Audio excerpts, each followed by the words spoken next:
You are watching 71 News Television. সংযুক্ত আরব আমিরাতের Abu Dhabi green city আল আইনের স্থানীয় সুপার রেস্টুরেন্টের হলরুমে আল আইন জাতীয়তাবাদী দল বিএনপির ঈদ পুনর্মিলনী ও দ্বিবার্ষিকী সম্মেলন অনুষ্ঠিত হয়েছে। হাজী ফারুকের সভাপতিত্বে হাসান চৌধুরী ও ভিপি মাসুদের যৌথ সঞ্চালনায় এতে প্রধান অতিথির বক্তব্য রাখেন আরব আমিরাত বিএনপির সভাপতি ইঞ্জিনিয়ার রফিক শিকদার, মোস্তফা মাহমুদ ও ওসমান আলী, ইঞ্জিনিয়ার কাজী রাশেদ, জসিমউদ্দিন, সেলিমুর রহমান সহ আরো অনেকে। বক্তারা বলেন, বর্তমান ভারতের তাবেদার ও অবৈধ আওয়ামী লীগ সরকার সারা দেশকে একটি জেলখানায় পরিণত করেছে। জঙ্গিবাদ দমনের সাঁড়াশি অভিযানের নামে নিরীহ মানুষকে আটক করে হয়রানি করা হচ্ছে।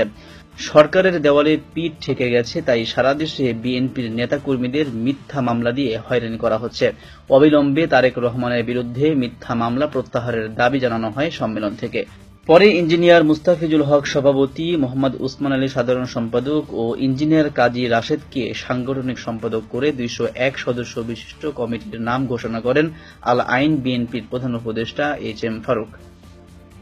আরব আমিরাত থেকে মোহাম্মদ মঞ্জুর হোসেনের তথ্য ও ভিডিও চিত্রে ডেস্ক রিপোর্ট 7 নিউজ টিভি।